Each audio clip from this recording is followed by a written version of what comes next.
Assalamualaikum warahmatullahi wabarakatuh. Alhamdulillah wa syukranillah wala haula wala quwata illa billah. Rabbi shrah li sadri wa yassir li amri wahlul 'uqdatam min lisani yafqahu qawli. Amma ba'du.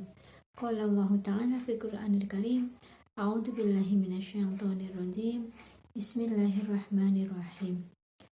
Ya ayyuhalladzina amanu kutiba 'alaikumus syiyam kama kutiba 'alal ladzina min qablikum la'allakum tattaqun.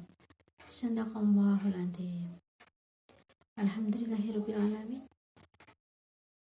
Kita panjatkan rasa syukur kita kehadirat Allah Subhanahu wa taala yang telah memberikan rahmatnya kepada kita sehingga masih diberi nikmat sehat sampai hari kelima kita masih bisa menjalankan puasa Ramadan. Dan sampai detik ini pula kita masih diberi kesempatan untuk menuntut ilmu serta mengamalkannya yang insya Allah bermanfaat di kehidupan kita dunia dan akhirat.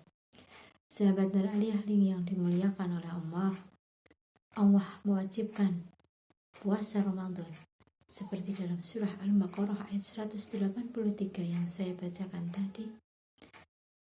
Pastinya sudah dengan ukuran, sudah dengan ketentuan, dengan syarat dan rukun tertentu. Ada tata caranya bagaimana kita harus melaksanakan puasa Ramadan yang insya Allah kita akan melaksanakan setiap tahun. Salah satu syarat di dalam melaksanakan puasa Ramadan adalah seluruh umat Islam, mereka yang sudah mencapai akil balik, mereka wajib melaksanakan puasa Ramadan. Apakah kemudian anak-anak akan terlepas bebas tanpa mereka berlatih untuk berpuasa? Tentunya tidak. Bagi anak-anak yang usia sebelum balik atau mereka belum mencapai akil balik, mereka tetap harus kita latih untuk melaksanakan puasa Ramadan. Dan ini adalah kewajiban kita sebagai orang tua. Rasulullah sendiri sudah memberikan contoh, mensabdakan dalam salah satu hadisnya yang diriwayatkan oleh Abu Dawud yang artinya, perintahkanlah anak-anakmu untuk melaksanakan sholat pada usia 7 tahun. Dan apabila mereka meninggalkannya, maka pada usia 10 tahun, maka pukullah dan pisahkanlah tempat tidur mereka.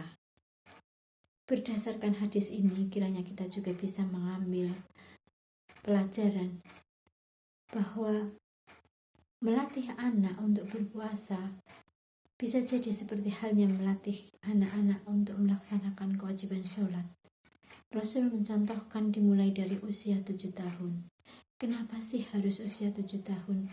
Karena secara psikologis, usia 7 tahun adalah usia di mana anak-anak kita sudah mengenal tentang sebuah nilai moral, tentang sebuah nilai kebenaran, salah dan benar, baik dan buruk. Oleh sebab itu, Nabi Muhammad memberikan contoh aturan, didiklah anak-anak kita untuk belajar sholat pada usia 7 tahun. Jika mereka tidak melaksanakan pada usia 10 tahun, bolehlah kita memukulnya. Pastinya bukan pada tempat-tempat yang berbahaya. Demikian pula dengan puasa. Bagi anak-anak kita yang belum mencapai usia akil balik, maka latihlah anak-anak kita sejak dini. Karena puasa itu akan terasa berat jika kita tidak membiasakan mereka sejak sebelum mereka mencapai akil balik. Ada 2 tahap yang bisa kita lakukan untuk mendidik anak-anak kita yang mereka belum mencapai usia dewasa atau usia di mana mereka wajib menjalankan puasa.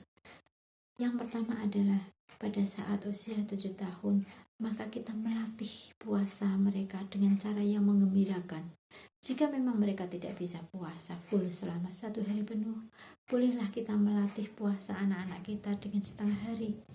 Dari mereka sahur sampai zuhur, kemudian mereka sambung sampai maghrib. Kita ajarkan pelan-pelan agar mereka tahu, agar anak-anak kita paham bagaimana sih rasanya ketika ada teman mereka, ada teman anak-anak kita yang tidak bisa makan, ada tetangga yang kesusahan, sambil kita memberikan penjelasan kepada mereka bahwa ini loh agama kita, ini loh Islam, bahwa di dalam Islam itu ada kewajiban yang disebut dengan puasa Ramadan. Yang kedua adalah kita mendidik ketika anak-anak sudah menjelang usia 10 tahun, ketika mereka sudah menjelang akil balik, kita mendidik mereka, kita kenalkan dengan reward and punishment, kita kenalkan bahwa ini adalah sebuah kewajiban yang harus kita lakukan, dan jika tidak maka ada balasannya. Ketika kita melakukan, kita juga ada balasannya, dan ketika kita meninggalkan, kita juga akan mendapatkan balasan dari Allah. Pada tahap ini kita mengenalkan anak-anak tentang puasa, tentang aturan di dalam agama kita agar mereka paham.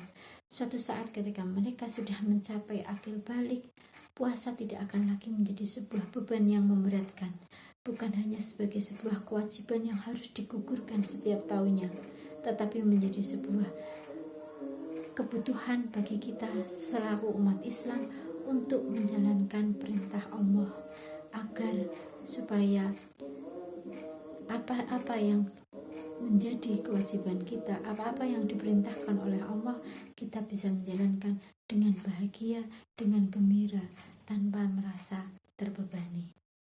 Saya kira ini yang bisa saya sampaikan. Semoga bermanfaat untuk kita semuanya. Billahi taufiq wal hidayah. Wassalamualaikum warahmatullahi wabarakatuh.